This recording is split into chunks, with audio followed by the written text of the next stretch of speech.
Alright, welcome on back everyone. This is my second time recording this because I wasn't 100% satisfied with the previous recording, but to explain what's going on, this is actually a pre-recorded episode. What I did was I recorded the footage first with no audio, or at least no audio of me speaking, and now I'm watching it with me now speaking over it, mostly because in this series, again, my goal is to collect every single ape in the level, and that can get a bit distracting for me, like I'm concentrating too much on that without having anything sufficient to really say.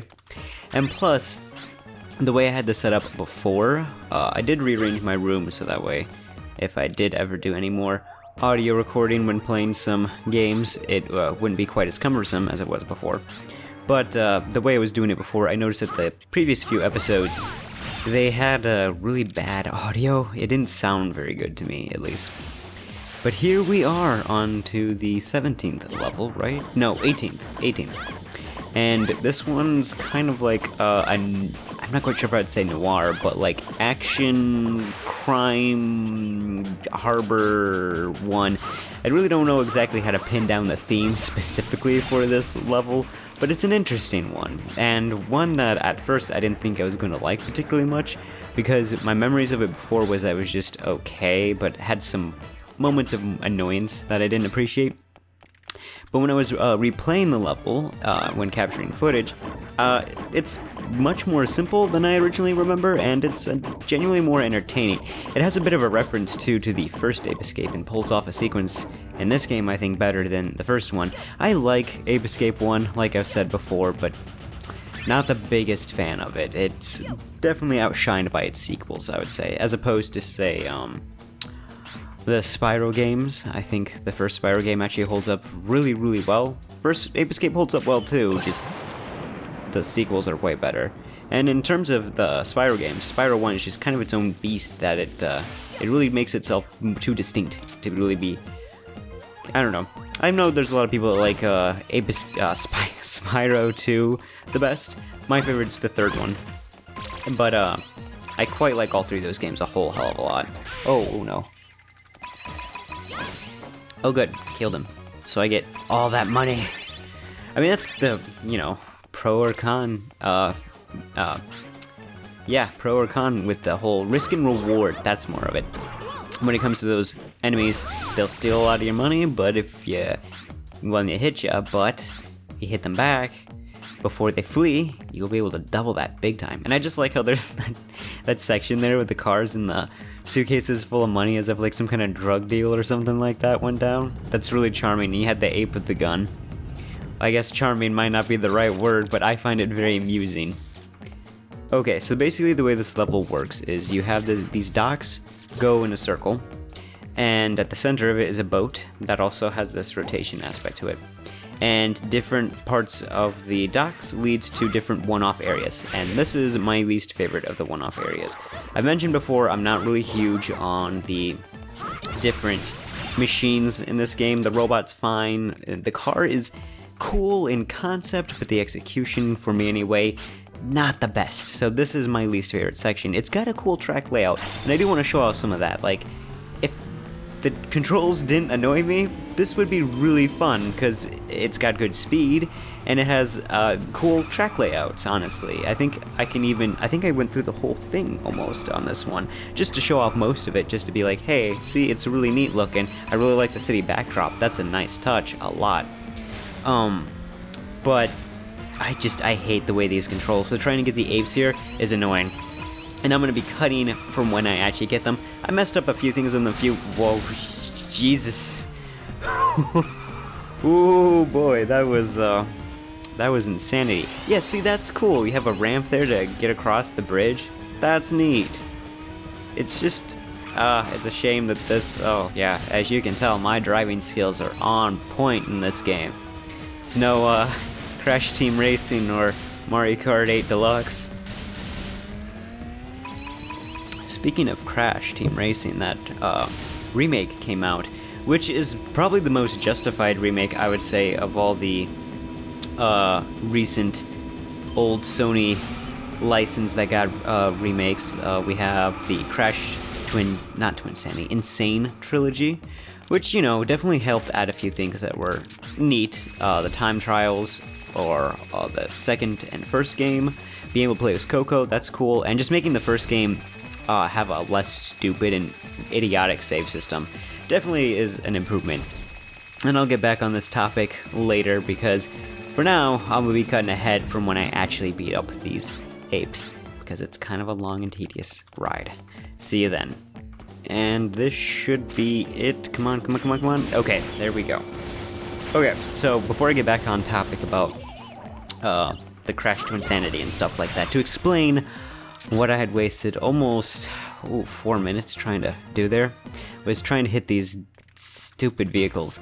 First I tried the hoop ring, and I kept messing up on that, which was getting rather frustrating. I managed to, for a couple times, hit the vehicles via just spinning with the stun baton, but then they just started running me over, so that wasn't going anywhere, and eventually I got the idea of using the slingshot, as you're seeing here, which is far more effective, and as you can tell, I was actually able to catch the apes. God. Now, back to the whole thing. So let's see. We have that medieval remake going on. I don't know exactly what that's going to entail. I've never actually played the original medieval. I don't know if I will. It just seems, it seems alright.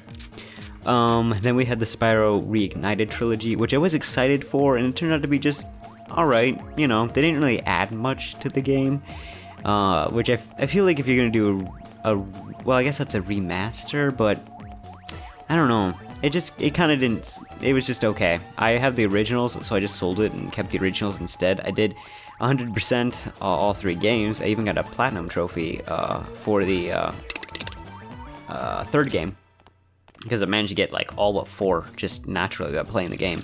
And they did do some things I quite liked. For example, Agent 9 isn't annoying. Agent 9 is, well, his character is kind of annoying, but gameplay-wise, he wasn't annoying in that game. It actually worked really well and didn't completely frustrate me when it got to those levels. But it was just like the art direction was just okay. I wasn't huge on it, and I hated the lighting. I've always expressed my issues with a lot of the lighting engines in modern games, and I hated it so much in that one.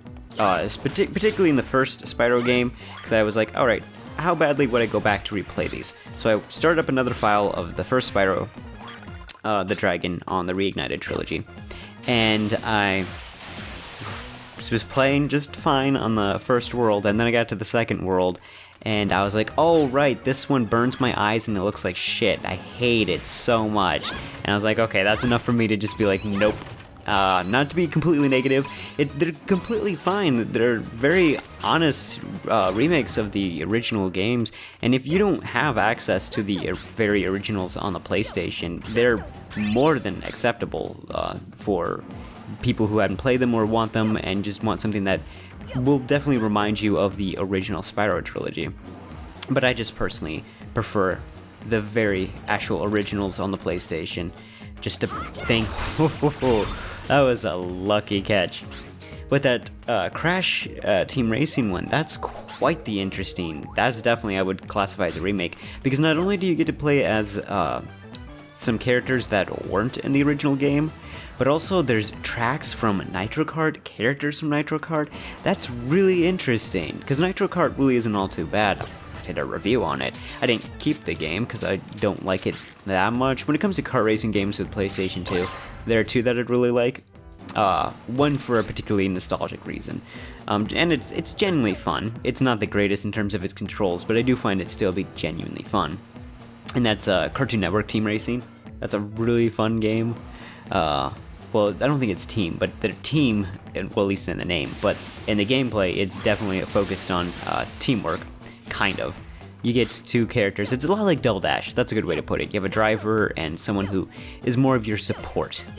Yeah, I'm just kind of exploring at this moment in the level. Not much to talk about, aside from the music's actually pretty good in this one. I like the music a lot in Ape Escape 3, but this one, it's grown on me more. I'm not huge on it, but I still think it's got a nice quality to it. But the other kart racer for the PlayStation 2 that I very much enjoy is Pac-Man World Rally. I really like that one. it doesn't have the tightest controls. Like if you play Mario Kart 8 Deluxe a lot, you're gonna notice the drifting isn't quite as tight, but it's still really fun, and I have a lot of entertainment with it. And it's got some cool concepts, like adding in some characters from other Namco series, such as the Prince from Katamari, which I had played World Rally before playing any of the Katamari games, so I didn't have really a solid idea of who he was and what the whole point of it was.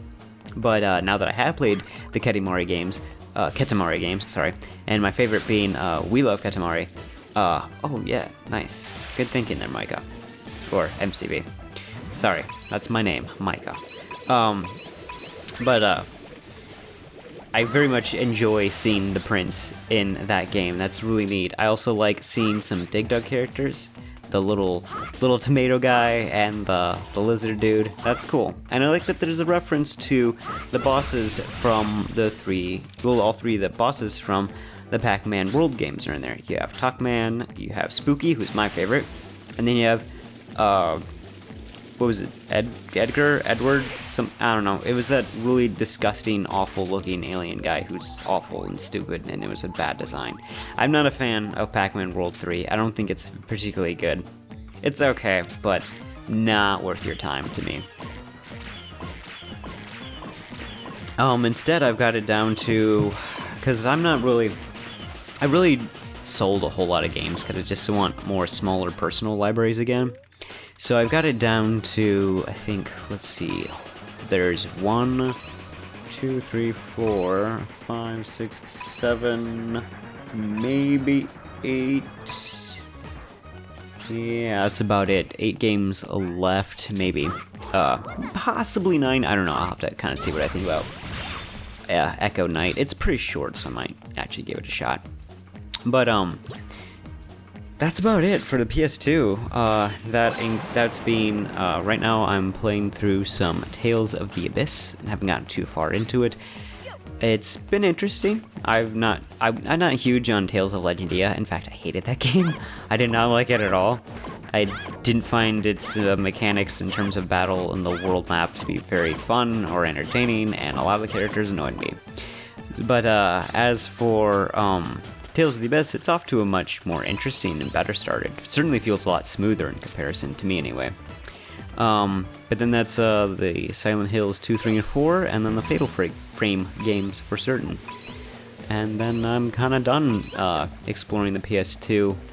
Just gonna enjoy playing the PS2 titles I already know I like a lot, such as Ape Escape 3, Final Fantasy 10 and 12, Rogue Galaxy. Very much like that game. I might actually want to do another playthrough of that sometime. Well, speaking of like playthroughs, I don't know if I'll really ever do Let's Plays, because for those of you who don't know, the last video I'll be doing for the time being in terms of a review, I'm going to be taking a break from reviews.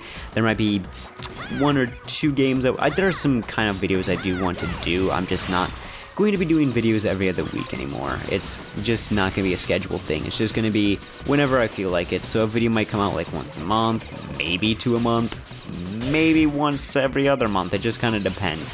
So because of that, I can't really guarantee what I'll be doing. I still have ideas of videos I want to do, but it's just, different point in my life now. So I'm kind of busier and all that kind of stuff. I might not always have the chance to put together a video. So it's just kind of one of those things. So I don't really know if I'll do any LP kind of things. Don't get me wrong, if I did, I definitely want to do it on some games I enjoy and ones that are not too lengthy, such as the Ratchet and Clank trilogy, and like Klonoa and Klonoa 2. I really love those games. Now this is the section right here of this level that makes me think of a level from the original Ape Escape, and I hated this section in that game because, the perspective was so shot. Now here I mess up. I do remember this. I mess up at trying to get an ape, so we'll be having to cut it back. Well, I don't know if I'll cut it, but we'll be getting back to that point when I fix my mistake, because I went straight for this ape. You don't want to do that. You want to get to that center point, similar to like a situation in the level that this reminds me of from the first Ape Escape. But again, I hated that level. One of the things that kind of annoys me actually about, because again, it's a fun game, but one of the things that kind of annoyed me about the first Ape Escape is field of view. And I get it, it's the PlayStation, so you can't really get a whole lot of great draw distance out of it. You can get pretty decent draw distance, but with the level of detail that the first Ape Escape has in its levels, you're really not going to get the same type of quality out of it as opposed to, say, the Spyro games. Like the Spyro games, they don't have quite as big, or what's the right way to put it? Because the Ape Escape levels, they're very compact but very detailed, lots of textures and all that kind of stuff going on there. So it's harder for the game, it seems, to really, or maybe the developers just couldn't quite get it the way the Spyro developers could. Insomniac for the Spyro ones. I don't remember who it was that developed the Ape Escape game. But in Spyro, basically what happens is that the further you are from objects such as certain areas of a level or enemies, is that their model is reduced to smaller, lesser quality models, but you can still see them from a greater distance. In the first Ape Escape, it's a lot of dark shadows in the distance, just like nothing, blackness, and then once you start getting kind of closer, things start popping in and you kind of get a better idea. But I will say this, once I'm done with these, because I had recorded footage of me doing the very last level, but I missed one ape, and that frustrates me. But so I have to completely recapture the footage for it and completely redo the level, and that took about half hour because it's a big level.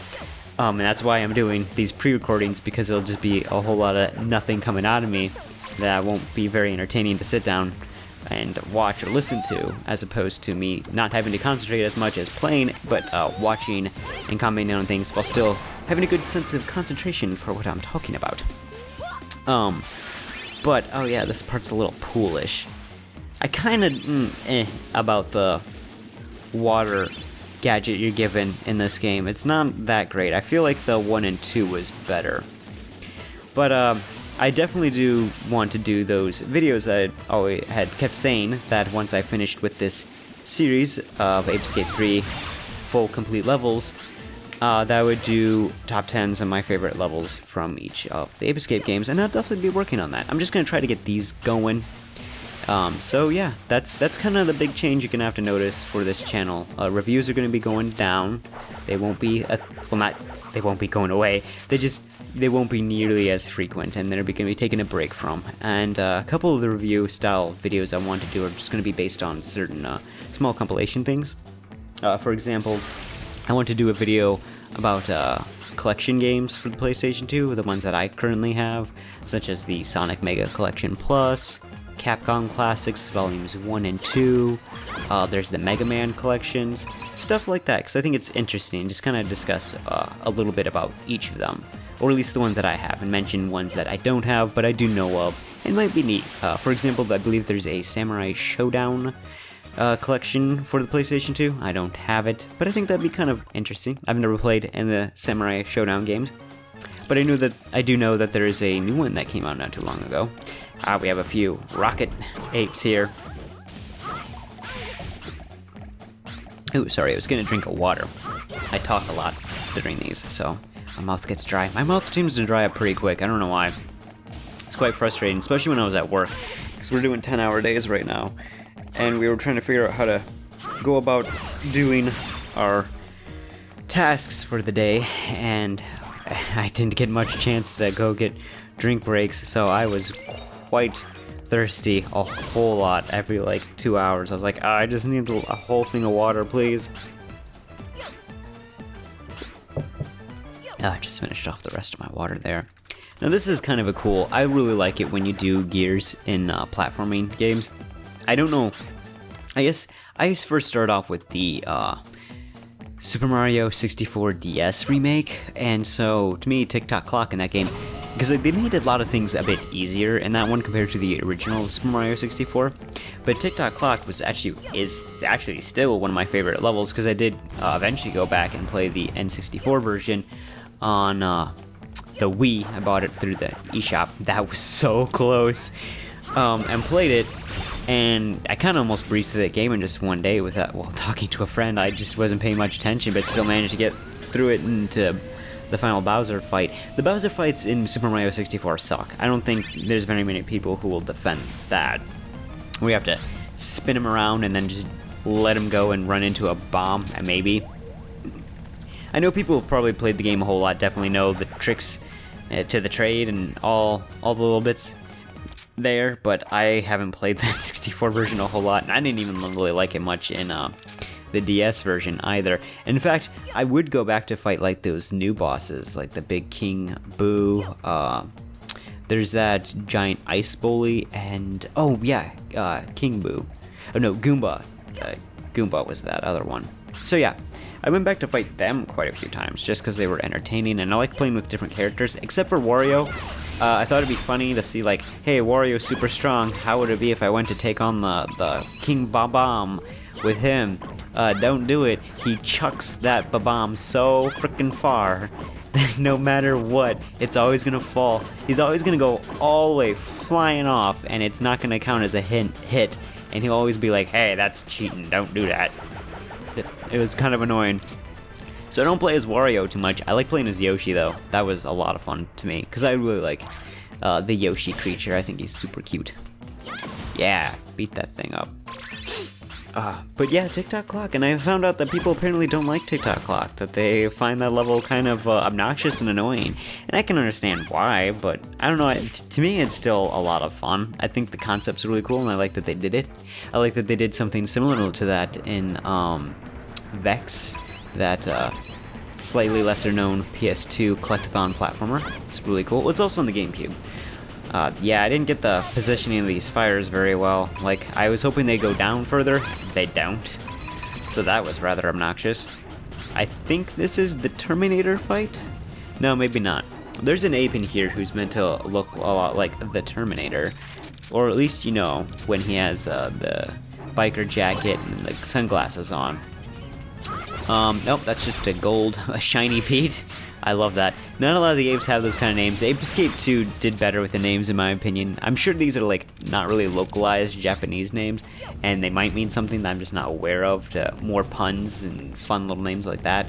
But, Ape Escape 2 completely localized them, or for as far as I'm aware, they did, to things like, you know, there's like, a Jackie Chan and a Jet Li reference in the dojo level. I'm pretty sure there's a Jackie Chan one. I'm 100% certain there's a Bruce Lee, sorry, not Jet Li, Bruce Lee, one in there. So I find that entertaining. So they don't do that much in this one, or then much in the English one anyway. They can think of like maybe a few. I think there's Ape Jones is one. Aha, there we go. That's how we get into that area. There's that ape who's been taunting me this whole time, just hanging out in the ship. Never got to him. Oh, that didn't make as loud of a noise as I thought it would. How many apes do we got left here? Oh, I can't see right now. But I know there's that one, and then we have the secret area, which I'll talk about once we get to it, because that one's a bit different. You know what, we're actually right to it right now, so let's talk about it. So the way... Oh no, he got the stupid net. So, hit him, and get the net back. Okay, did he get super mad? No, he's not super mad, he's just going crazy. Oh, I don't think he's super mad anyway. He doesn't look it. They're usually a bit more fuming when they're super mad. Just tripping over bananas here. But the way I make sure I get to those... Oh, for fuck's sake. The way I make sure... Oh yeah, this is what you gotta do. Oh my, that was super close of... Kai, I think is his name.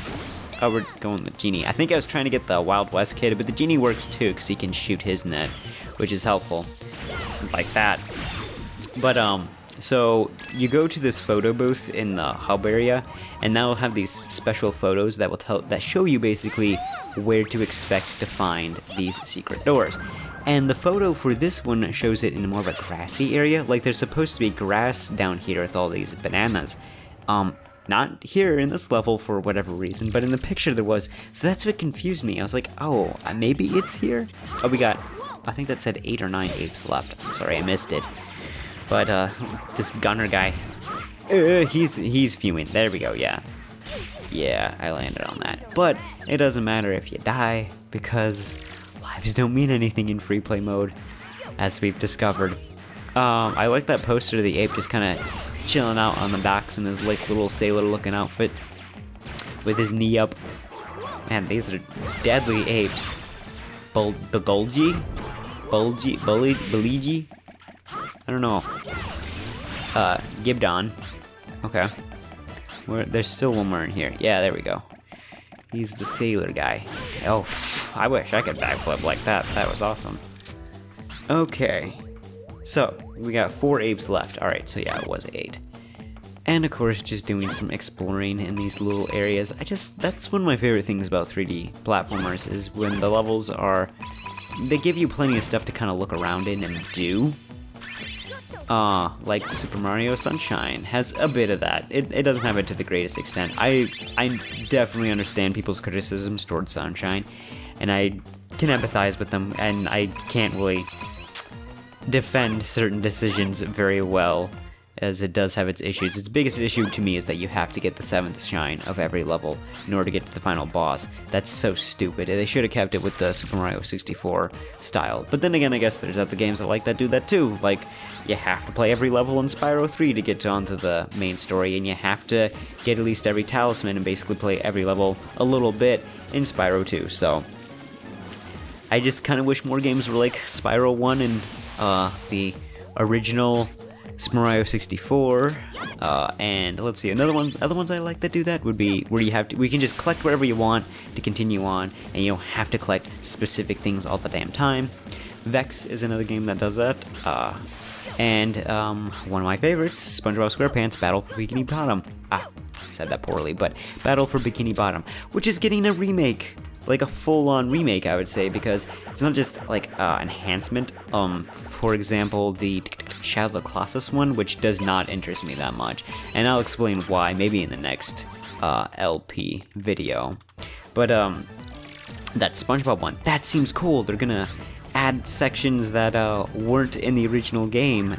I'm kind of down for that. I'm curious. I don't know exactly who the developers are that are going to be behind this, so I don't know what their track record is or who the individuals are that may have been part of other development teams that I've liked before, or might be able to prove that they can do good work. I'm hoping it'll be fun, and it'll be good, and look nice. Like, you know, at least be very cartoony as the show was. Be very fitting. But yeah, I really like SpongeBob SquarePants Battle for Bikini Bottom. And again, that's another game that just lets you collect whatever you want to continue on. You do need a fair amount of golden spatulas, but a lot of them are pretty easy to get. I like this one. This is a cool costume, and its catching rate, or the way you catch, isn't too bad. It's definitely what you need for this. I was, for whatever reason, even though I haven't played the first Ape Escape or second one in a while, when I was doing this level, and when I was trying to take on the ape, those little metalhead pig guys before, I was thinking of it back to those games, because you get like this, I'm pretty sure in both of them you get some type of like punching thing. I'm remembering one in one, and I feel like you get a similar one in the second that's really good for just busting up enemies that have defenses like that. You don't get that in this game since you have the costume mechanic, and you get costumes like this that are just really good at, oh man, missing. Okay, there we go. Really good at just beating things up. So we got 2 apes left. And I think towards the end, they were silver and then they didn't stay silver once they dropped, and I was able to go collect them.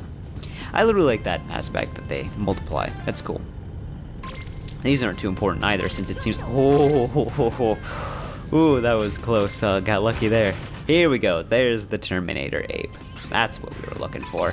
First, collect some goodies, because they'll fade away if I don't. There we go. And yeah, just catch him real quick. See, if that was Ape Escape 2, he'd have a great punny name. Okay, so the last ape is very uneventful. He's just down here somewhere. And got him!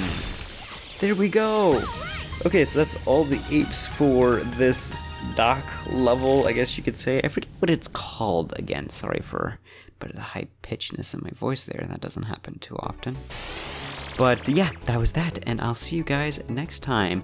Thank you for sticking around. See ya.